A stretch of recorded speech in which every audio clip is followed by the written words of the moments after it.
अस्सलाम वालेकुम दोस्तों, आप लोग कैसे? उम्मीद करता हूँ कि आप लोग बहुत अच्छे होंगे। आपकी खिदमत में एक वीडियो लाया हूँ मुफ्ती आफ्ताब साहब का, जो ये जो है और भी मौलाना का जवाब देता है। तो चलिए आइए सुनते हैं कि मुफ्ती आफ्ताब साहब ने किस सवाल का और जवाब दिया है या मुँह तोड़ जवाब दिया है। तो चलिए आइए शुरू करते हैं। जमीन तो साकिन है बेटा, जमीन तो रोटेट करती ही नहीं है, जमीन गर्दिश नहीं करती।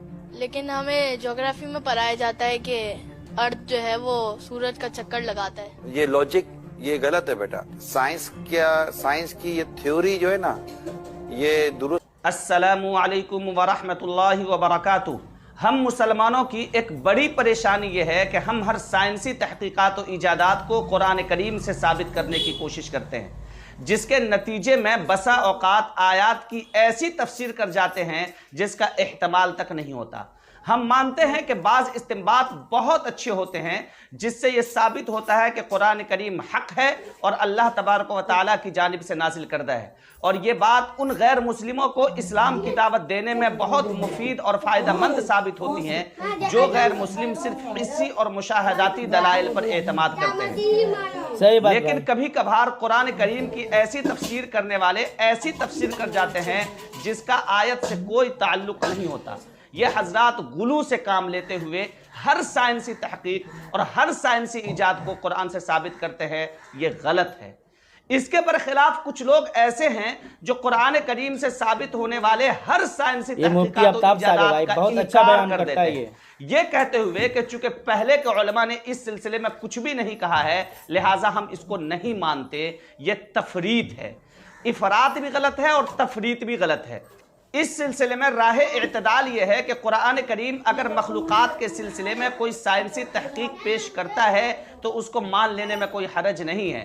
लेकिन अगर किसी सिलसिले में कुरान करीम खामोश है और कुरान करीम किसी साइंसी तहकीक को न साबित करता है न ही नफ़ी करता है, तो ज़बरदस्ती उसको साबित करने की कोई ज़रूरत नहीं है। ये बात मैं इसलिए कह रहा हूँ कि साइंसी इजादात और तहकीकात को साबित करना कुरान करीम का असासी और बुनियादी मौजू नहीं है, बल्कि कुरान करीम एक किताब हिदायत है जिसका असल मकसद बंदों को गुमराही से निकालकर राह हिदायत की तरफ ले जाना है।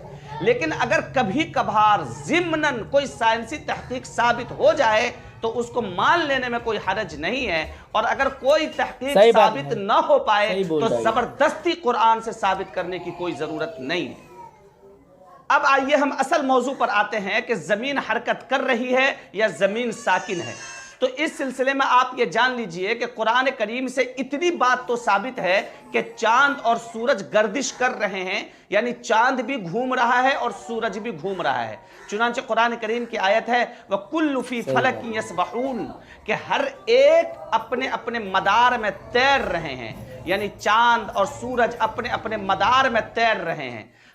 फलक के लफ्जी माना आसमान के नहीं है, बल्कि उस दायरे के है जिसमें कोई सैयारा हरकत करता है। तो अलगर्ज इससे ये बात साबित हुई कि चांद और सूरज अपने अपने मदार में अपने अपने दायरे में गर्दिश कर रहे हैं, तैर रहे हैं। सही बात। यह बात तो कुरान करीम से साबित है, लिहाजा इसको मान लेने में कोई हरज नहीं है। अब रही बात दूसरी कि जमीन साकिन है या जमीन मुतहर्रिक है, जमीन हरकत कर रही है या जमीन मुकम्मल तौर पर साकिन है, किसी भी किस्म की हरकत उसके अंदर नहीं है।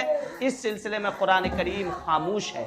कुरान ना तो ये कहता है कि जमीन हरकत कर रही है और कुरान करीम ना ही ये कहता है कि जमीन साकिन है। लिहाजा जमीन साकिन है या मुतहर्रिक, जबरदस्ती इसको कुरान से साबित करने की जरूरत नहीं है। लेकिन हमारी परेशानी यह है कि जो लोग अपना मौकिफ ये रखते हैं कि जमीन साकिन है, वो कुरान से इसको साबित करने की कोशिश करते हैं और वो लोग कहते हैं कि देखिए कुरान में है अम्मन जअलल अर्ज़ करारा, कि क्या वो जात लायक इबादत नहीं है जिसने जमीन को जाए करार बनाया। इन लोगों का कहना है कि करारा यानी लफ्ज़े करार ये बतला रहा है कि जमीन साकिन है। हालांकि इस आयत में कुरान करीम का मकसद ये बतलाना है कि तुम जमीन पर डानो डोल नहीं होते हो, उठने बैठने लेटने और सोने में परेशानी महसूस नहीं करते हो। तुम्हारे लिए जमीन को मुकम्मल तौर पर आराम की जगह बना दिया है।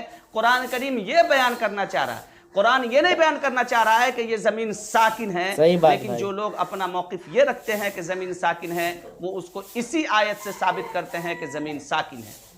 اس کے برخلاف جو لوگ اپنا موقف یہ رکھتے ہیں کہ زمین حرکت کر رہی ہے، وہ بھی قرآن کریم ہی سے ثابت کرنے کی کوشش کرتے ہیں کہ دیکھیے قرآن کریم میں ہے وَتَرَى الْجِبَالَ تَحْسَبُهَا جَامِدَةً وَهِيَ تَمُرُّ مَرَّ السَّحَابِ کہ تم پہاڑوں کو دیکھتے ہو تو گمان یہ کرتے ہو کہ وہ جامد ہے، حالانکہ وہ بادلوں کی طرح تیر رہے ہوں گے۔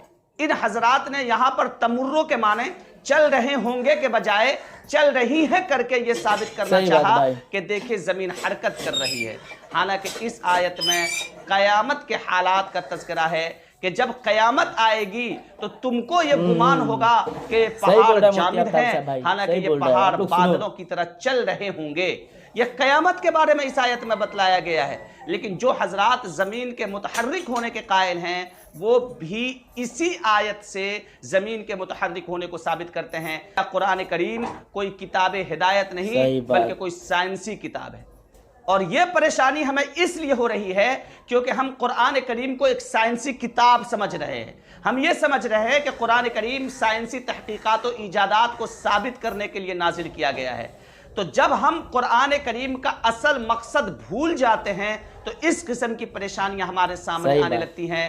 ایک بات اور آپ ذہن نشی کر لیجئے کہ قرآن سائنسی تحقیقات و ایجادات کو ثابت کرنے کے لیے نازل نہیں کیا گیا، بلکہ یہ کتاب ہدایت ہے جو بندوں کو گمراہی سے نکال کر راہ ہدایت کی طرف لانے کے لیے نازل کیا گیا ہے۔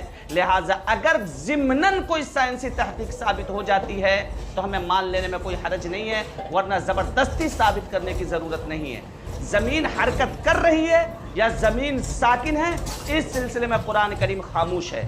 جو لوگ ساکن ہونے کے قائل ہیں اور قرآن کریم سے استدلال کرتے ہیں وہ بھی زبردستی کھینچ تان کر استدلال کرنے کی کوشش کرتے ہیں، اور جو لوگ زمین کے متحرک ہونے کے قائل ہیں اور قرآن کریم سے اس کو ثابت کرتے ہیں وہ بھی زبردستی کھینچ تان کر اس کو ثابت کرتے ہیں۔ اس لیے قرآن کریم کی ایسی تفسیر کرنے سے بچیے جس سے قرآن کریم کی تحریف ہو جائے، یہ بہت بڑا گناہ ہے۔ اللہ کے سامنے آپ کی پکڑ ہو جائے گی۔ اللہ ہمیں سمجھنے کی توفیق دے۔ ملتا رہے گا۔ السلام علیکم۔